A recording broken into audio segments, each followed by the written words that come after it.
Why being wrong is the most freeing thing in the world.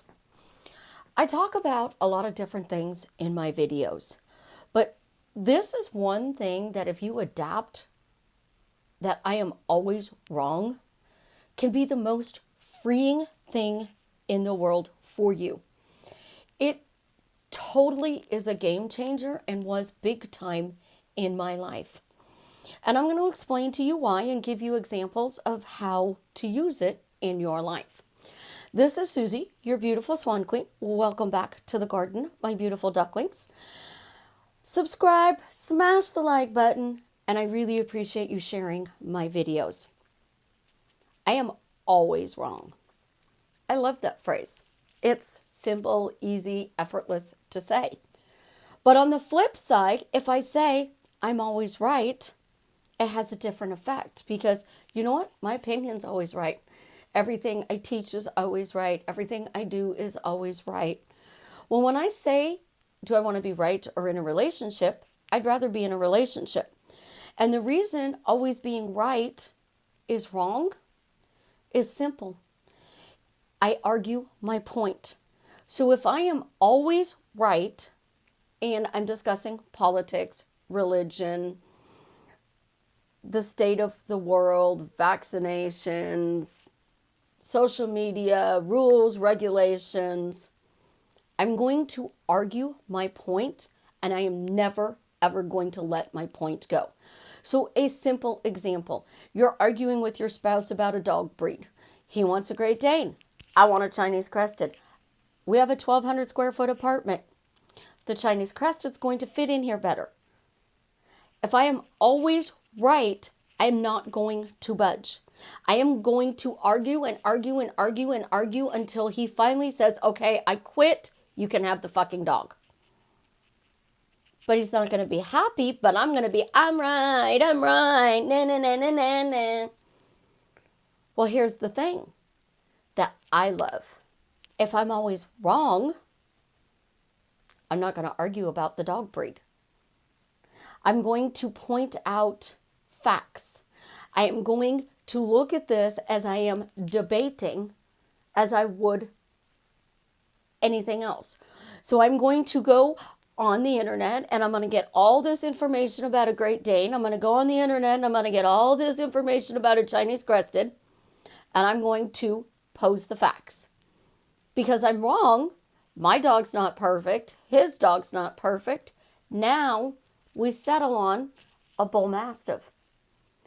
We're happy because we got a dog and we mutually came together because we were wrong and we found one that we both will love. Baby names. You want to name a baby. So you want to name the baby after a friend of yours who passed away. Well, somebody in the family is not going to like that. You want to name your daughter and you want to give her this beautiful name. And my Savannah, her name is Savannah Blue. Well, she has green eyes. So I'm wrong because it should have been Savannah Green, according to somebody in the family. What am I going to do if she turns out to have brown eyes? Am I going to change it to Savannah Brown? Am I going to change it to Savannah Green? Savannah Hazel? I mean, literally, that's what one of the relatives told me. So in naming my daughter, I was wrong. It's a beautiful name, but that was irrelevant. I was wrong. It's not a beautiful name according to somebody else. Politics. Democrat, Republican. So there was a Democrat and a Republican that got married. They didn't talk politics at home, but yet they campaigned for their respective candidates, but they were happily married. How is that possible?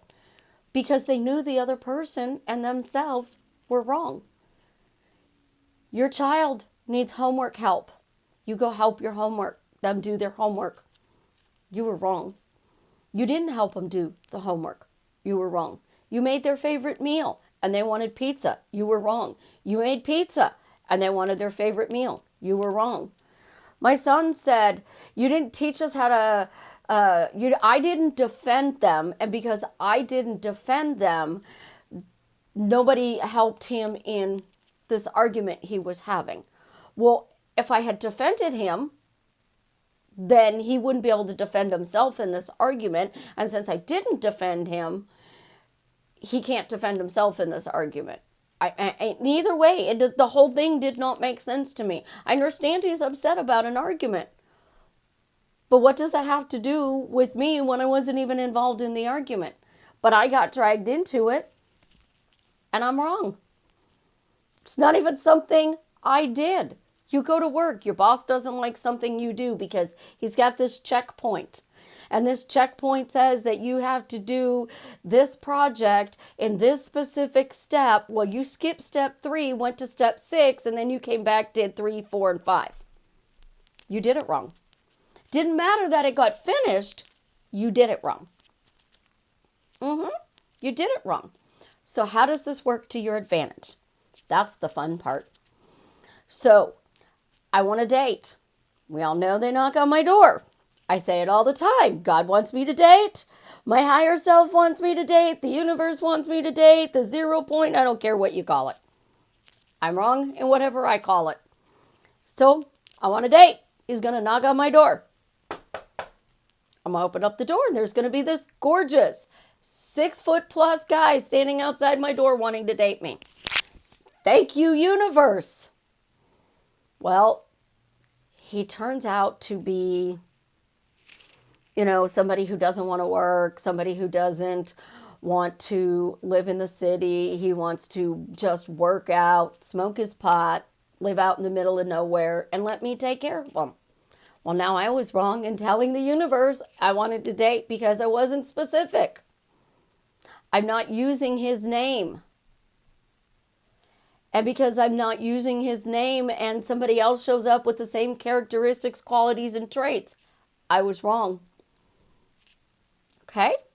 So now how do we make it right? Well, kind of simple. You're manifesting a text message from your specific person and you're like, he's not going to text me. She's not going to text me. I'm going to keep looking at my phone, but I just know they're not going to text me. Well, guess what? I'm wrong, so I got a text. I'm wrong, they showed up. I'm wrong, they did ask me to marry him.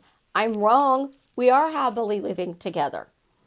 When you take this stance of somebody is always going to think whatever I do is wrong, it's the most freeing thing in the world because now you have a choice. You get to choose A or choose B. And if you don't like choices A and B, you can go to C, D, E, and F until you find a choice you do like. This is Julia Roberts in The Runaway Bride. She kept getting engaged and she would run away at the wedding. And when she finally met the one, she didn't even know what kind of eggs she liked.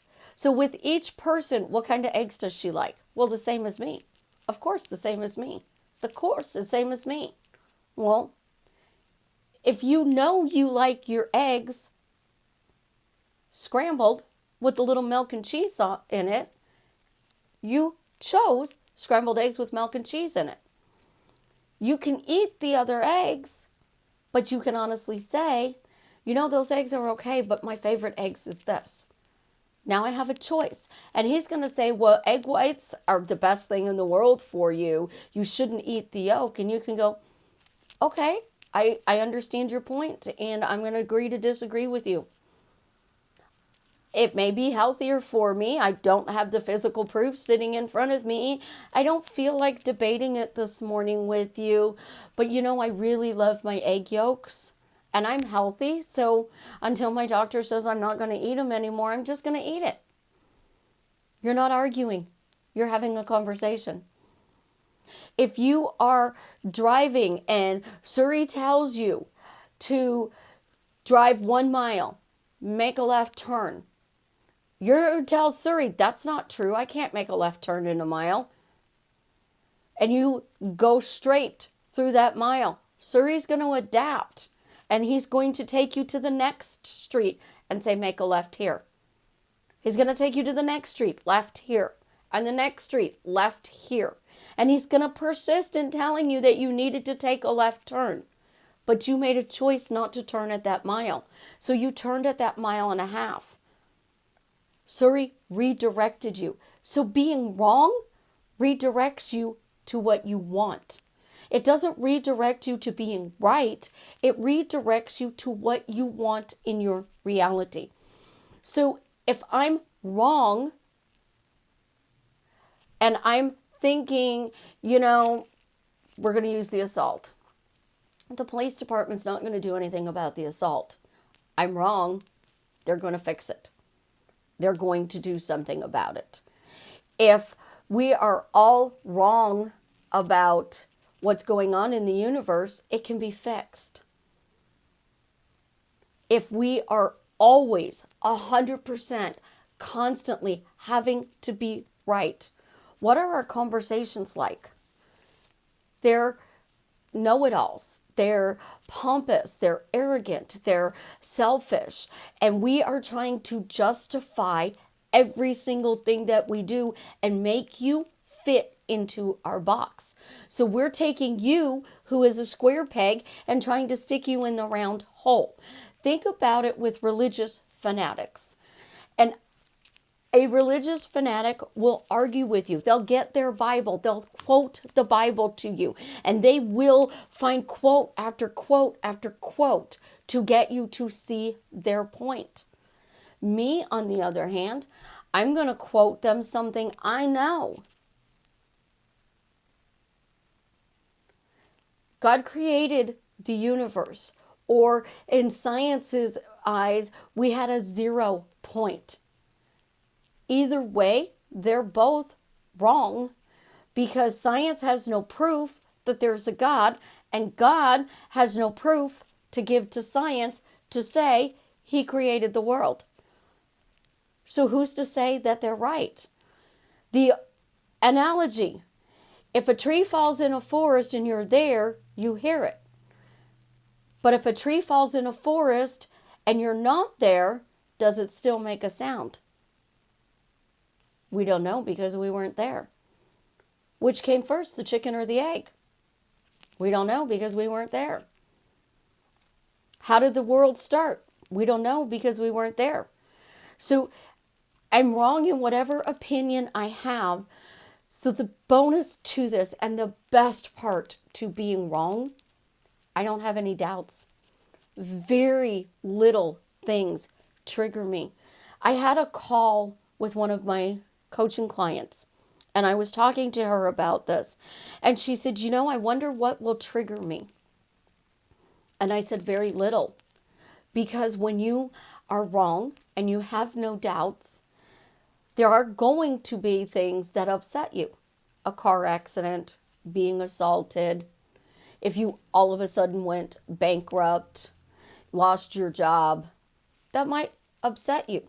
But if you're manifesting a move from Missouri to Key West, Florida, and you lose your job, you're not going to be upset because you knew you had to lose your job in order to make that move anyways. But because I'm consciously manifesting my reality, how I got fired or quit doesn't trigger me. Because I made a choice. And because I made that choice, I don't have doubts. I don't have triggers.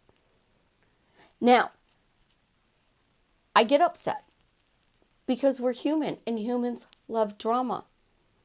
But I can step back and go, you know what? This person may think my opinion is wrong. I think their opinion is wrong. So how can I turn this into a discussion instead of an argument? So you're arguing with your spouse about you have $1,000. The rent is $600. The air conditioner is $600 to fix. You have a newborn baby. It's 115 degrees outside. You can have a debate. You can have a back and forth. And then somebody in the midst of this heated argument, because he's saying fix the air conditioner, we'll catch up with the landlord. You're saying pay the landlord and I'll take the baby to places where it's cooler during the day. Neither one of you are wrong. You both have a valid point. The thing is, because you're proving you're right, instead of saying, you know what, let's call the landlord and see what he says. And the landlord says, well, you are responsible for fixing the air conditioner. That is in our lease, but I will let you go ahead and fix the air conditioner, pay me $400. And then the following month, pay me an extra $100. And the following month, pay me another $100. Because we do need air conditioner for that newborn baby. You solve the problem without a debate, without an argument, without having to prove your point because you're wrong. I don't argue with people because I'm going to be like, you know what? You may think my opinion is wrong. You may think my beliefs are wrong. So show me why you think they're wrong. And we can discuss it. And if you can prove to me that God exists and I'm changing my opinion, that's my choice. But if you can't prove to me that God exists, then I can still stay with what I choose again. Either way, being wrong is the 0 point, and it is the most freeing thing in the world. So I challenge you for the next 7 days to look at everything as no matter what I do, I'm wrong. And see how it changes your life. Because you're wrong, you didn't get the text message. You're wrong, you're not going to be with your specific person. You're wrong, nothing is working out for you. So if you're wrong, then everything can work out for you. Try it, my loves.